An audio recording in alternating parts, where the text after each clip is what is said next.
This is Jeffrey Pepper Rogers here with episode 4 of Guitar Sessions, which today is devoted to John Fogerty and the way that he really played Fortunate Son and a whole bunch of other classic Creedence Clearwater revival songs, and the way he still plays those songs.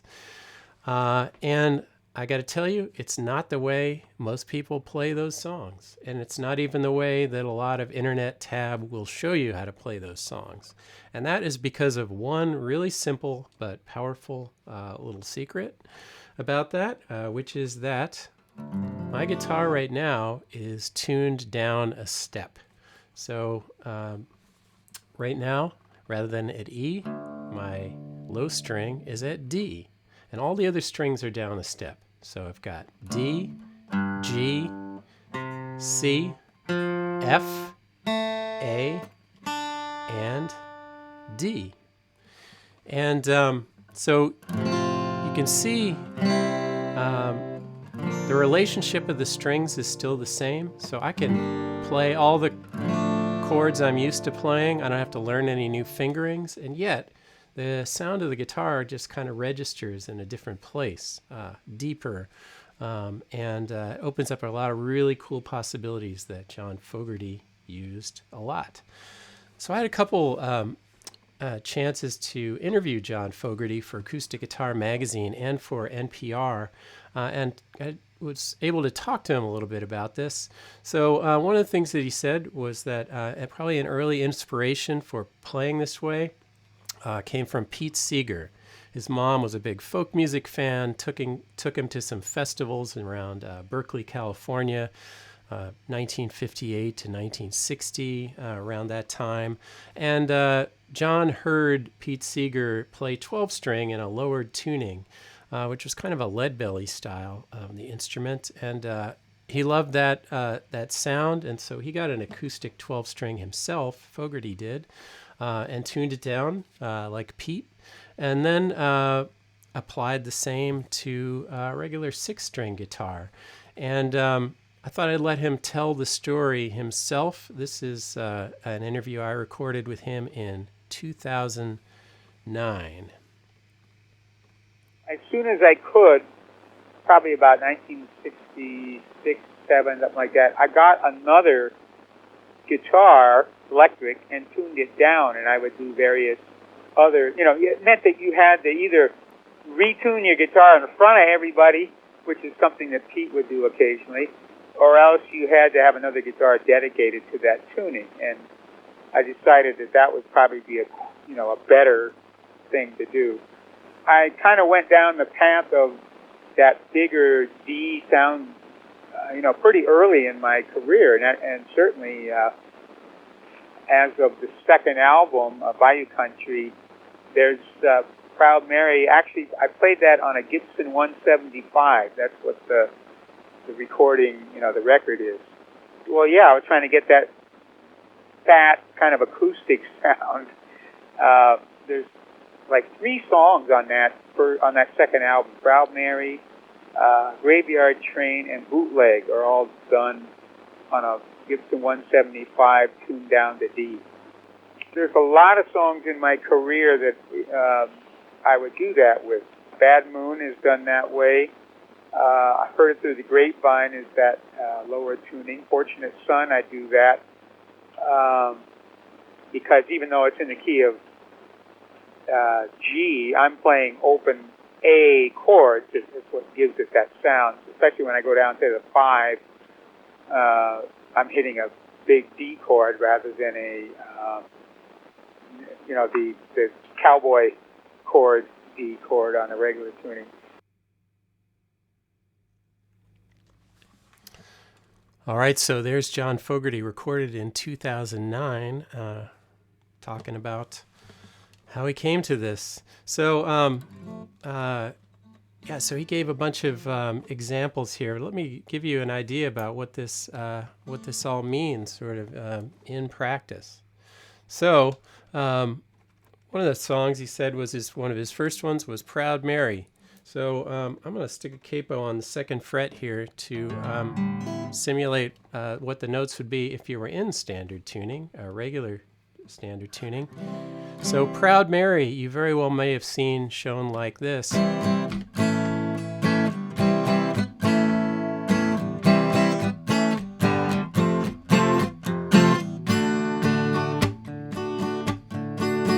Right? So you can play it like that. I'm using C, A, C, A, and then G, F, and then D. Shape is giving me my, my key. So you can play with the record like that. That works. However, what Fogerty was actually doing in the lowered tuning is like this.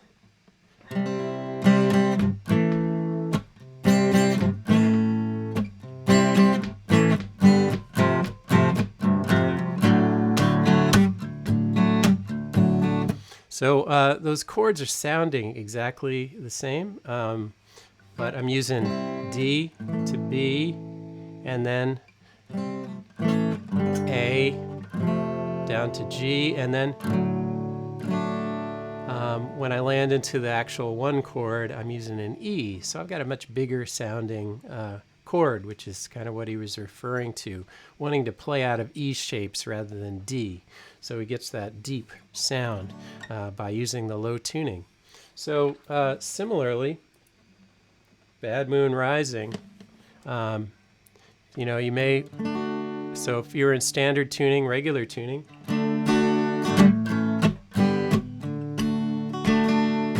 that's a little chord circle there, D, A, G, D, right? So you can play with a record like that. But however,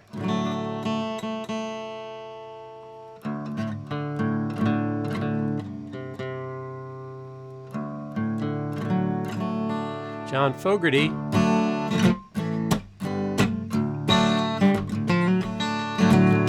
using E, B, A, E.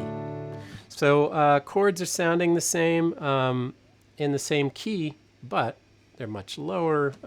It's got that nice big beefy E chord to use rather than that D shape in standard tuning, which is you know, a lot sort of wimpier sounding. No offense to the key of D. So one more example that he mentioned, Heard It Through the Grapevine. So in standard tuning, if I'm playing out of D minor shapes,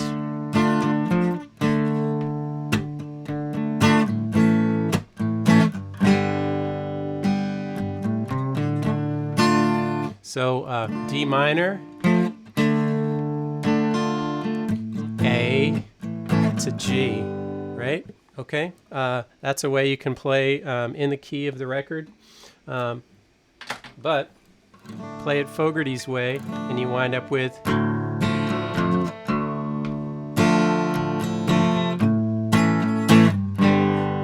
so this time I've got E minor shapes.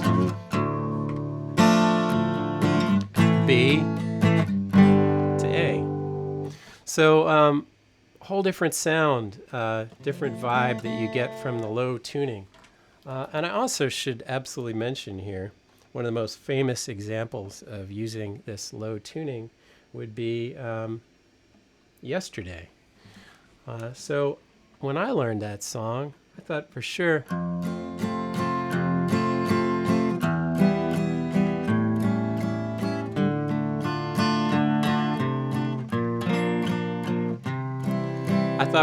so Paul McCartney was playing out of F, which is like, oh, I was kind of learning the guitar, and that about killed me to have to play all those F bar chords, plus there's like a B flat and all these things, and so I thought like, wow, that's kind of hard to do. However, Paul McCartney was not using F shapes. He was doing this.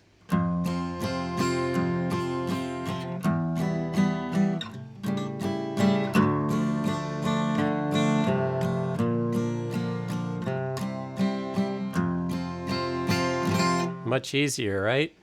Playing out of G, lowered tuning. So whole different ball game when you do it that way. Anyhow, so in the case of Fortunate Son, as he mentioned, you could play that song, standard tuning. You could use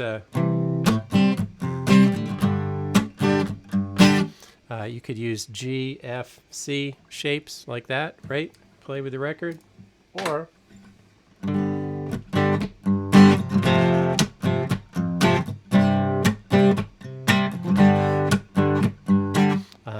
whole different ball game, right? So let's look at how Fortunate Son is played.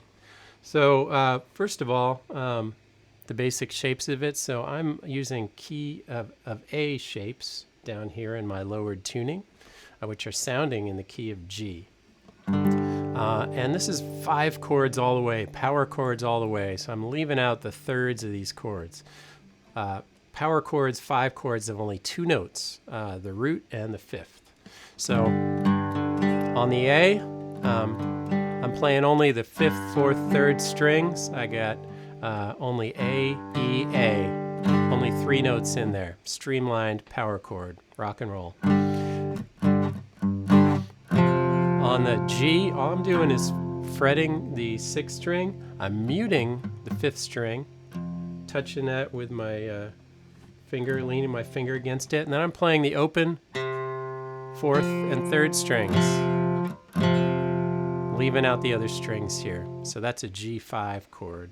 And then for the D, I'm mostly using just a 1-finger version of a D, which could be only 2 strings, could be just the 4th and 3rd strings, or you could add in the open 5th string, so it would really be a D5 over A. But nice, again, streamlined rock kind of chord. And then, as he mentioned in that little interview, when you go to the 5 chord, that's an E shape. So pretty much only doing that on the bottom strings. Open 6th string, and then the 5th and 4th strings at the 2nd fret. I am kind of holding down that E major, but I'm not really playing the, that would be the note that makes it major. Leaving those thirds out for the most part for that lean sound here. So playing it more like an F5 chord, an E5. And that, as he said in that interview, is what was a big reason why he wanted to play the song like this in the lowered tuning. So when he goes to the 5, he gets to play that nice big E, rather than in standard tuning it would be a D shape, and that's just a smaller sounding chord. So let me show you one other thing. Couple things about the rhythm. On the A, I'm reaching over and grabbing that 3rd fret on the 6th string sometimes here.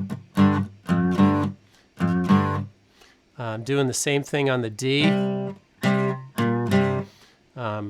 Reaching over, grabbing the 3rd fret on the 5th string, just as a little kind of riff to add in. And then the other thing that's really crucial about this is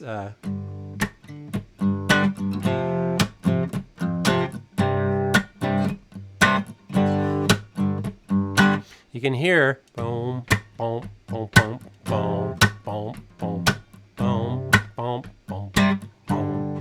There's that. That's our backbeat. That's the 2 and the 4. That's where the snare drum would be. So kind of bringing that out for the sake of the groove here. So let's take a look at the riffs, because those are cool. And there's my dog. That's Esma in the background here. Let's take a look at these riffs. She wasn't really invited to this recording session, but here she is. So let's see if she will let me do this. So here's how that intro riff goes. So it's these sliding up the 3rd string and then playing the 1st string at the 5th fret, doing the same 2 frets down, and then shifting over to the 4th and the 2nd strings, sliding up to the 7th fret, And then that same thing 2 frets down. And then it ends with a little pull off from the 3rd fret down. And then, as you can see, adding in some open 5th string bass notes around that. So if I were playing this with a band, there would be a bass player going doom doom doom doom doom doom doom doom doom doom. I wouldn't need to do this, but since I'm playing it by myself, I'm going to kind of fill it out by adding in some bass notes. So the whole thing all together goes like this: 1, 2, 3, 4.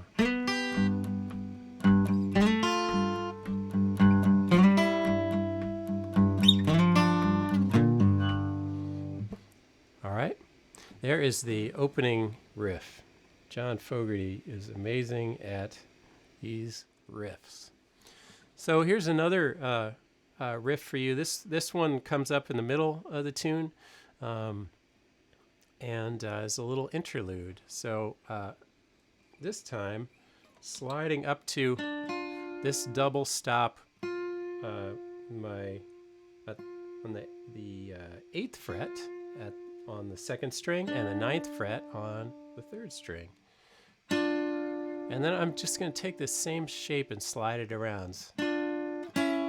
Sliding it down 1 fret in the 2nd measure, and then all the way down to the 3rd fret, and back up to the 5th fret. So it's like 1, 2, 3, 2, 3, 2, 3.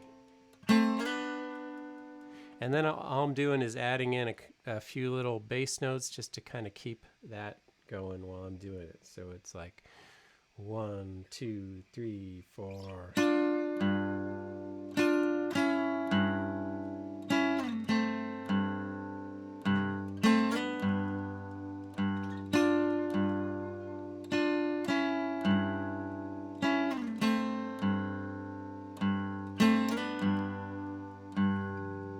All right, great, simple little riff there. So, yeah, let me give a shot at the full song. So I wanted to do this in the original key for the sake of this lesson, but I cannot sing this in John Fogerty's range. I'm not John Fogerty. Man, he's still rocking those vocals to this day on this song, nice and high. So I'm going to sing it an octave down, and do my best with it. If I was arranging this to really perform, I might actually just want to change the key. But for the sake of the lesson here, I'm going to do it in his key, but sing it down lower. So it's not John Fogerty, but, be nice, okay? And yeah, let me do the whole song. Here we go. 1, 2, 1, 2, 3, and...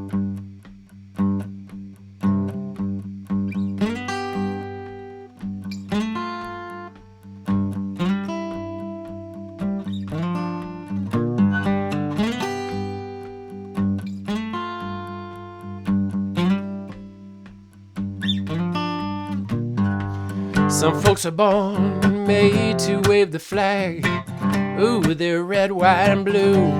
And when the band plays Hail to the Chief, ooh, they point a cannon at you, Lord. It ain't me, it ain't me. I ain't no senator's son, no. It ain't me. It ain't me, I ain't no fortunate one, no. Some folks are born silver spoon in hand.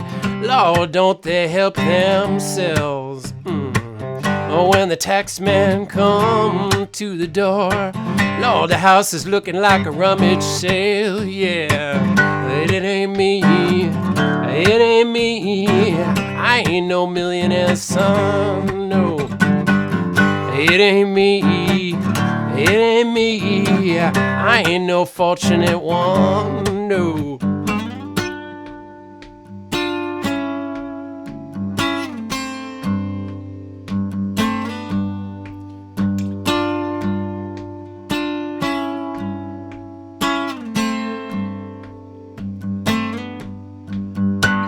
Some folks inherit star-spangled eyes.